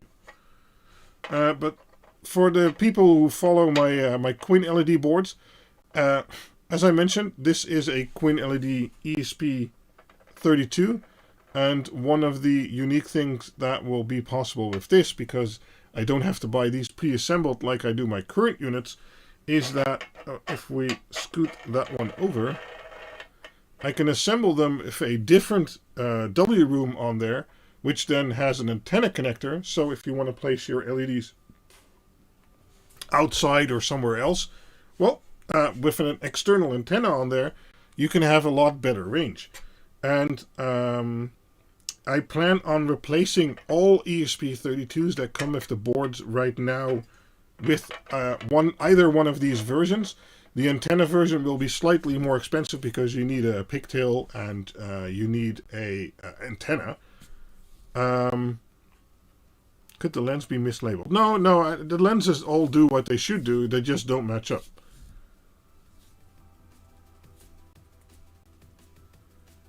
If you automate the wheels. Anyway, there is a third variant coming, and that will be an ESP32 with a custom Ethernet board on top of it, which works in conjunction with these new ESP32 modules, which have some modifications I did on them myself. And that way you could even have a Queen LED DIG Uno or a Queen LED DIG Quad using Ethernet. But there will be much more about that in the future. This stream was mainly focused on, well, I bought a microscope. Let's see how it does. What if you automate the wheels? Well, if I automate the wheels, I can just buy the autofocus camera. I mean, anyone know of a brand that sells LED for permanent outside installation? Now the company part that resists 120 Fahrenheit. How much Celsius is that? Because I don't do freedom units.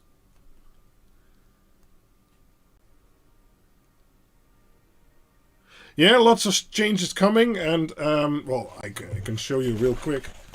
One of the things I bought this microscope for is because, well, I'm doing prototyping right now, and these boards, the capacitors and the resistors on there and stuff like that, because it needs to be really small, they're 0402, so yeah, it's kind of a BITCH to solder it by hand. It's doable. I mean, the board you were looking at, I also did by hand.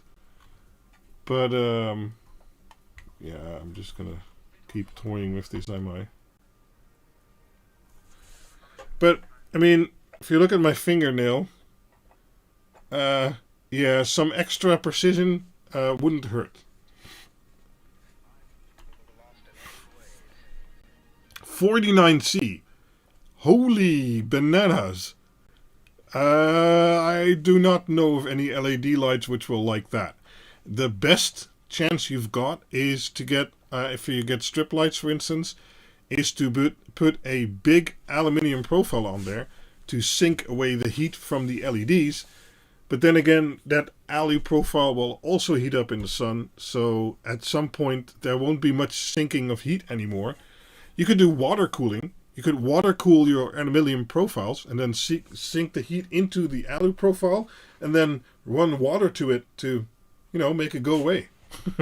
Is that an idea? Just a normal summer in Arizona. Oh my God. I was in Texas, in Death Valley before. I don't understand why people would live there. TP wanted water cooling alu. Yes, yes. Okay. Let's leave the microscope for what it is right now. Let's go to over here. Let's turn this a little bit. No, other way. Because how long have I been streaming? Can anyone see? It doesn't say. If only YouTube would give you like useful statistics, right? I cannot see. Well, I started at 9. Okay, so 2.5 hours. 1.5 hour. Okay, sure. So let's make it 2 hours, and we'll do some Q&A. and you can shoot microscope questions, although I'm certainly not the expert. And you can do LED questions or whatever. Shoot. Let me move this out of the way real quick. I would be the first person on Earth with a water-cooled permanent outside holiday lighting system. Yeah, right. Let's unplug this one.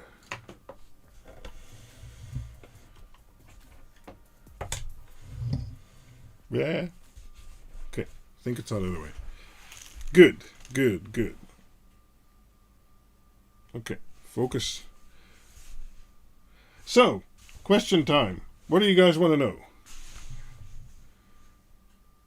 Is there any plans on selling Quinn LED from European warehouse? I keep answering this question, so there is demand there. Currently, there is not. I am incorporating and stuff like that. And once I'm incorporated, I should be able to basically import the Quinn LED modules without paying tax or too much import fees, and then resell them again. That'll still make them more expensive than buying directly from China. But at least if I do that right now, it would be 2 times as expensive. So instead of $24.99, they'd be $50 just to purchase it. So right now, buying it from the worldwide store or US or Canada, if you're locally over there, that is absolutely the best choice. I mean, if you're here in the Netherlands, you might get hit with tax, you might not. If you don't, well, you're in luck. If you do, it's still absolutely the cheapest way to get one. But as I said, for next year, I am looking into that.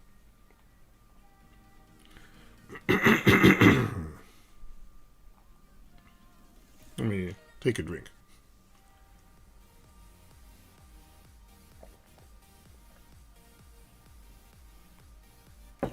Can we get some Chinese people in the Netherlands and produce them here? That's not actually the problem, because then you'd still have to import the goods. So, yeah. Is there a maximum distance for the data line between the LED and board for the Deca version? But the Deca is an analog board. So, are we talking analog LEDs, Tenaces? I'm not even going to try your last name.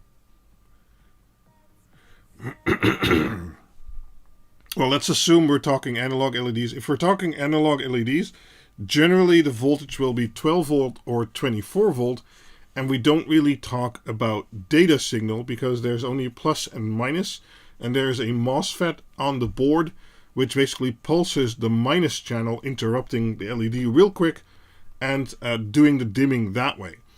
And basically you only have to deal with the voltage drop of the power cable going to the LEDs. So if you size that correctly, there's no data drop to speak of.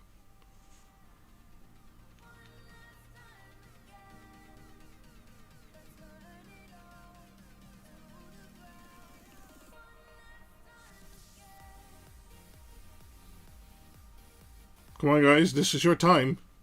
We have a good amount of minutes, so.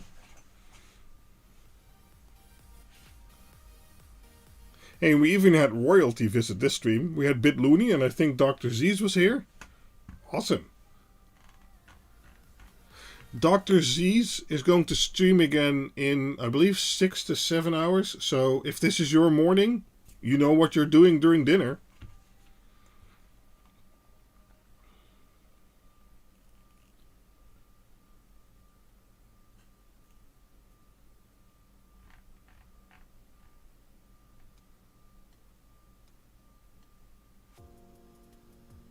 I just bought 2 Unos but just before the stream. Thank you very much.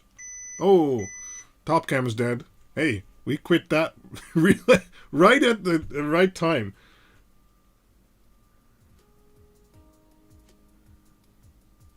You got that right, unlike the dock. Okay, not sure what we're talking about, but using copper pipe should solve any issue. Some. If you glue the LEDs with some heat transferring glue to the copper pipes and then run water. Hey, yeah. What is the max amount of amps you run through your MOSFETs without cooling? That depends which board we're talking about. If we're talking about a Quin LED Deca, well, we can actually check that out, can't we? No. Yes. Chrome scene.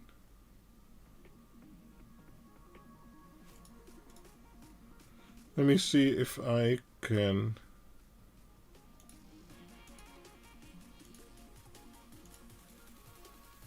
figure out how to get Chrome on here. Let's hope the browser isn't going to crash. There we go. And we don't need the webcam. We can make this a bit bigger. There we go. So we are on quinled.info. And if we go to analog LEDs and then check out the Quin LED Quad, and there we can scroll down and we have a power handling, and there we can see that the total power for a board is 15 amps if we're doing 1 OZ and 25 amps if we're doing 2 OZ. And then max 1 power output is 6 amps and 8 amps. I thought I changed that. Maybe not. But yeah, so I'd recommend... Oh, this is a quad. Yeah, for the quad, this is correct.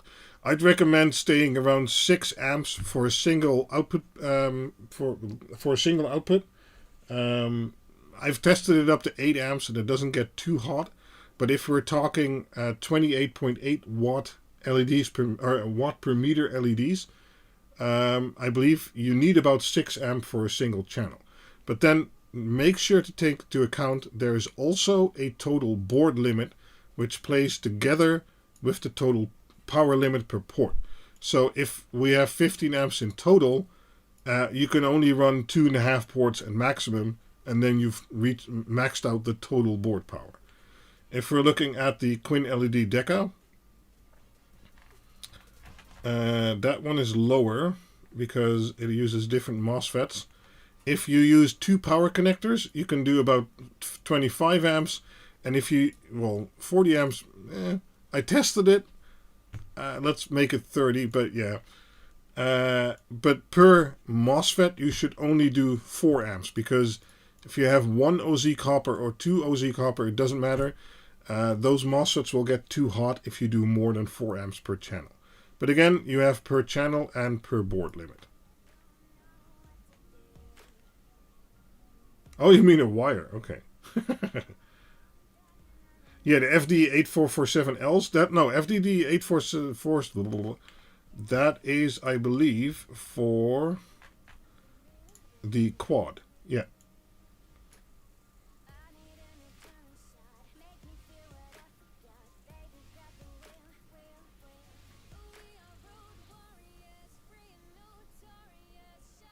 Okay, so Jerfin asks, what settings are you using on your Dahua doorbell video stream? 1080p and mine doesn't look right. It didn't on mine either, so I switched to 720p, and well, that's been looking a lot better for me in my opinion. And the camera is still pretty good, so I kind of just left it on 720p. I'm hoping they might improve that in some firmware update, maybe, but 720p has been doing well for me, so...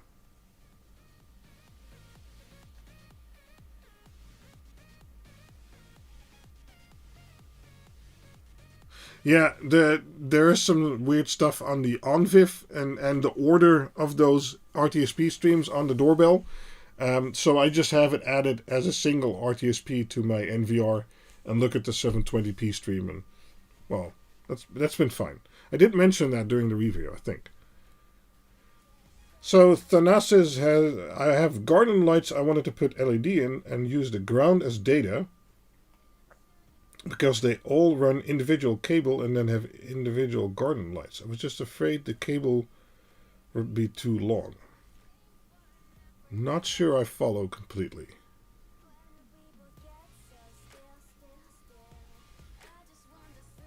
Ah, your garden lights are AC right now and you want to convert them to addressable LEDs and then use the ground as a data pin or line. Yes, that can work. But you have to see if the data signal is going to like that. because if it's being twisted around the plus and minus in the cable, that might actually result into issues where a separate data line wouldn't have had an issue. So you'll have to test that. I don't know. Is all your lighting over Wi-Fi, or do you also have wired switches? All my lighting is over Wi-Fi, or rather, all my lighting is done in Home Assistant. So we rarely, if ever, use any switches. So for instance, I can, let me go back to the Chrome scene. If I look over here, these are my studio lights. So this is my top cam, the bar I have above my desk. And then I have a light on the left and a light on the right. And I have my skylight over here. Let's see if I turn that up. Yeah, you can see it in the background, right? And then, for instance, I have this bookshelf light here. And I can change that from colors. Or I can go with, make it go all colors. And then let's make it all go insane colors. There we go. And this is all done using Quinn LED Decas and Quinn LED Quads, because they are running 120 Hertz. So all lights you see here are all running through my controllers. But at 120,000 Hertz, so 120 kilohertz, this camera sensor or that camera sensor or any camera sensor basically will never see any dimming artifacts of PWM. As you can see in the background, they're constantly changing colors, so they're constantly changing PWM values for red, green, and blue, because they're all analog LEDs. And, well, there's no problem doing that whatsoever on camera, or PWM noise, or anything like that. So with 6.66 amps, that's a weird number, I may have to put some heat sinks on them. Don't think I'll get them to the max, but to be safe. Or you can split it over multiple channels. That would be better. And heat sinks, the quad can handle more power because it's already kind of heat sinked to the board, where the Deca, it's floating in the air. There's not really enough space to add heat sinks there. I am working on a new analog design, which should also handle high power, but that'll be at least halfway next year, not sure yet. 120,000 Hertz isn't the radio frequency yet, I believe. It's not megahertz, it's kilohertz. But since they're ESP32 based, you can put them on anything you want. Just here in the film studio, I have them set to 120,000 Hertz to make sure it's above audible and it will never introduce any PWM flicker. Just checking, but I think the site said with 30 or 60 LEDs per meter, a max of 2 meters, I shouldn't need to inject, right? If we're talking analog or digital again, if we're talking analog 24 volts, you're going to be fine. If we're talking digital 5 volts, 2 meters generally, you're going to be fine too. But yeah, longer lengths, if the voltage is lower, you're going to need to inject sooner. Yeah, they're 19.6 watts per meter and have 8 meters, so round it up to 8 meters. 24 volt, and then 3 of those lights, I'm using 3 outputs already, plus 1 for warm white as mood light. So they're RGB then, or Joey? Yeah, maybe more detailed questions and answers are definitely better in the Discord. That's absolutely true. Digital 5 volt. You can run, a very general rule is you can run about 150 LEDs without having to do a second injection. That means if you go above that, you need to inject the front and the back. So you can do 300 LEDs, 2 times 150, if you do front and back injection. If you have 230, it's kind of in the middle. But check the wiring guides, because I did a lot of stuff in that about that in there. And there's also a power injection live stream I did where I explained a lot of stuff on how to calculate it. Now, natural 8 meters times 3 lamps with 8 meters in them, and 1 output for 6 meters. Oh wow. Okay, maybe spread that over 2 boards. If you're piping it into Home Assistant, it basically doesn't matter where your outputs are, as long as they're available in Home Assistant. Everything you see here, oh, my voice is giving out. Everything you see here is done with 4 controllers. So it doesn't matter that this light is on a different controller than this light or than this light.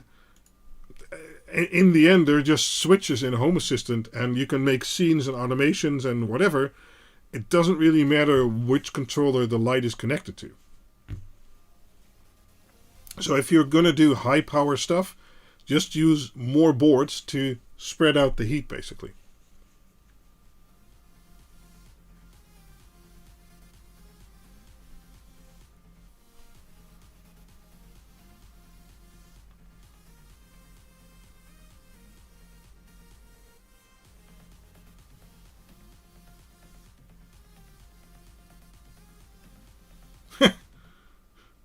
Sorry, he's just reading the chat back. Nice, Marco. You got some board. That's cool. Thank you. And Nate has some boards. Got my quad. Love it. Thank you. Well, thank you. Okay, 4 minutes, and then I'm closing it off. Or shutting it down, basically. Yeah, but even if you have 8 meters per controller, I'd still advise, if at all possible, to split that in 2 channels. You can group those again. I think you can do that in ESP Home, but otherwise you can certainly do it in Home Assistant, and then you can treat 2 channels as 1. But basically, if you exceed the limits, you'll have to spread it out. That's the general idea. So, the Ethernet thing, and while we're here, because this is, very much work in progress, the Ethernet thing I'm working on will be for the DIG Uno and the DIG Quad, and you'll be able to take your ESP8266 off, and you'll be able to plug in a new board which has an ESP32 on there, and a stack board on top of that which has an Ethernet port, and then you'll have upgraded your DIG Uno or DIG Quad from Wi-Fi only with a board antenna to either Wi-Fi with a antenna connector, so you can use an external antenna, or with an Ethernet board. And I hope to have all those options available somewhere early next year. There will be some limitations with that. So primary functions on the DIG Quad and the DIG Uno will work, so you'll have LED output and stuff like that. But the Ethernet function takes up a lot of GPIOs. So some secondary functions, such as the temperature sensor or the broken out GPIO pins, will be limited. But as I said, primary functions will work. And I'm designing a new revision somewhere in the future. I don't know when I'm going to release that yet, which will have some changed pins so that more functionality remains if you switch to the Ethernet board on top of it. But yeah, there will be no PoE yet. I might do PoE in a second stage, but PoE and LEDs is very limited usage, because if you're going to need 30 amps for your LEDs, let me change the camera back. If you're going to need 30 amps for the LEDs, what are you going to use PoE for? Because PoE, normal PoE, effectively you can use about 7 to 8 watts maybe. So what? That's like 20 LEDs? So yeah. The only use case I've been able to think of is if you have a prop somewhere there and you want to run an Ethernet cable to it to do E131. Okay, sure.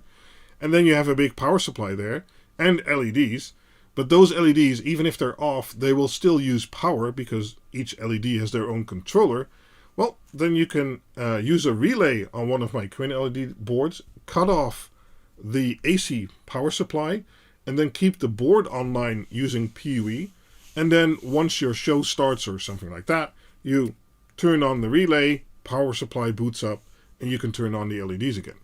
But that's a very niche case, in my opinion. You can just pull the plug from your house too. So not immediately, but I might consider making a revision or a board that can do that in the future. Also, adding PUE will add $10 to $15 cost easily, and if most people aren't going to use that, it's probably not a good investment. So without PUE first, and then maybe later I'll make a PUE version at some point. Yeah, it's starting to turn into a Marvel movie. I keep releasing secrets that I'm working on at the end of the stream. I really shouldn't, because, you know, I keep promising things. Well, these are now working. So these are my custom ESP32 boards. Let's see if we can... Oh, this one's turned around. Okay, whatever. So these are my custom ESP32 boards. And I have a new revision of those. And as I said, this one, for instance, has the antenna connector. No, okay. It's right there. And I got a new revision in yesterday because I was able to finish that PCB design. I'm going to test that. Then I'm probably going to make a test batch of like 50 or 100. And people can buy those. So a limited production run. And if that all turns out okay, I will be replacing all ESP32s with these boards. And then the Ethernet version is basically built on top of the functionality built in that board. So we need to introduce this board first.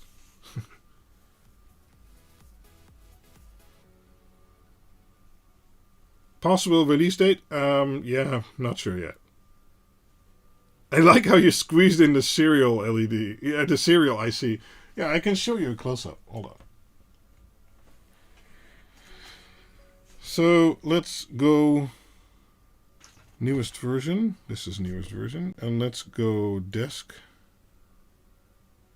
I have to disable some stuff.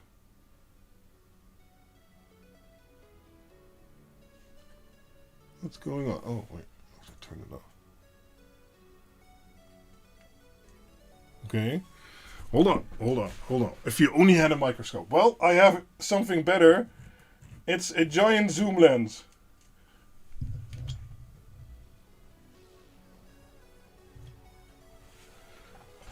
Maybe not.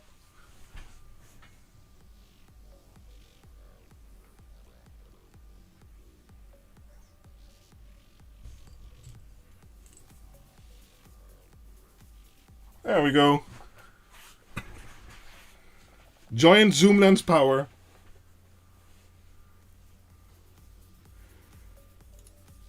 And I guess I could even... Ha! How large do you want it? Right? So this is my custom ESP32 board. This one has a W room on there with a board antenna. And then this one, for instance, has one with the external antenna. So that will easily enable external antennas. And then if we take a look at my newest version, there are some pins there. You see here the star that aren't present in the original board design of a Mini 32.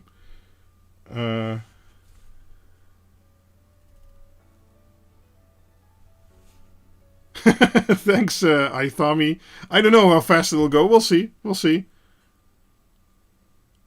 But yeah, they're one of the smallest designs I've done. That's why I kind of bought the microscope too, because these little buggers over there, they're 0402, and that's just no fun doing that by hand. And the USB-C connector, so that's also going to be different from the Mini 32, is using, it's using a USB-C connector, but there's more changes on here.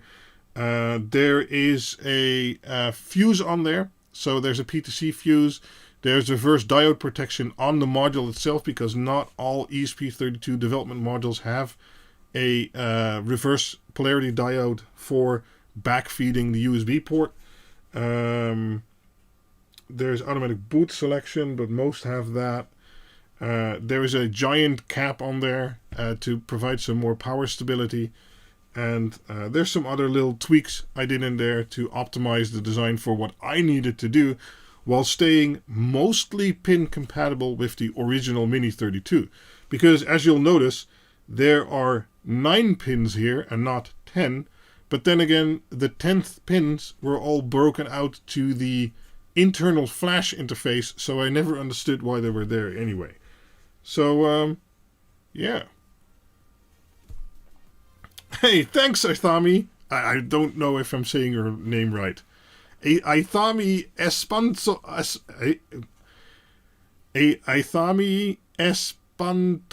Lewis. Thank you for the $2. That's awesome. Giant cap, he says while zooming in on that little thing. Well, it's a 1206 package. Is it 1206 or is it 805? I don't know, but in regards to SMD package size, it's pretty big.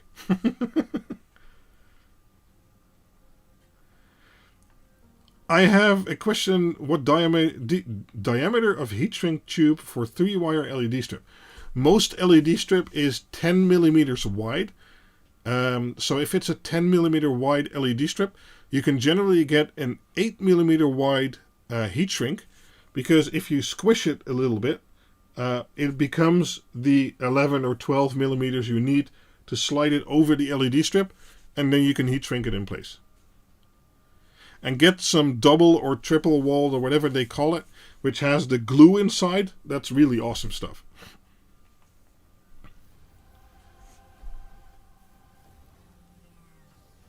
I would suggest you release them at the end of a stream like this. We'll end up buying them all. Oh, we'll see. The Discord is absolutely the place to be. I keep saying this, but if you want to know the news... Oh, this isn't working. If you want to know the newest news first, make sure you're on the Discord, because I announce stuff there, and I've already spoiled this thing over there, and, you know. And once something goes live... regarding sales, I generally announce it on the Discord 1 or 2 days ahead of releasing it on YouTube. So, yeah. So it's 23:07 over here. Hey, BitLooney, are you going to do a night stream?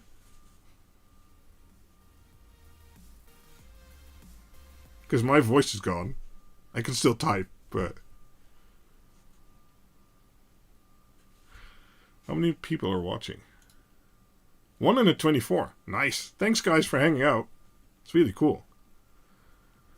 So, again, a live stream with a mixed end result. We had fun. But the microscope kind of needs some work. Like my water cooling and like my LED tube. But I hope you guys learned something. There is no relay on your page. Richard, yes, I am in the Netherlands. I live near Den Bosch. I have a buddy in Alkmaar. Cool. There is no relay on your page? What relay? Ah, okay. There should be a link to an intermittent technology article, but I'll show you real quick. If you go to Intermit.Tech... And if you search for relay over here, then you will find my simple relay control using ESP Home article. And over there I have some relays listed which have the correct optocoupler.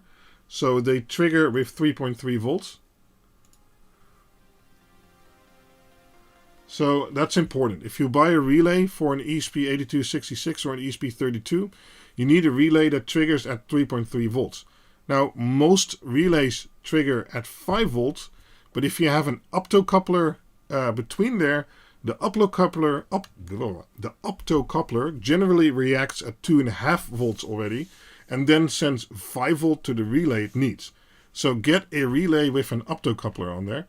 And the thing that is an optocoupler is these black thingies here. Those are optocouplers. So make sure the relay has those And then they should work fine with an ESP8266 or an ESP32. L. Jeffcoat, very informative and entertainment. Thank you. No, thank you. You guys are awesome. You keep donating. And I mean, it really makes me happy, but thank you. Thank you very much. But this way, I never end the stream. So yeah, I am going to end it. It's 10 over 11, so we've been streaming for 2 hours and 10 minutes. BitLooney might have a night, BitLooney's trash nighttime stream, who knows. And otherwise, there's Dr. Z's again in 6 hours, so we can watch out for that. I want to thank everyone. He caught on, guys, yeah. I think your Dig Unos and Dig Quads are going to change the LED biz. Quinn, thanks. Thank you for using them and promoting, or I don't know if you promote them, but using them is enough. And if you recommend them to friends, that is awesome.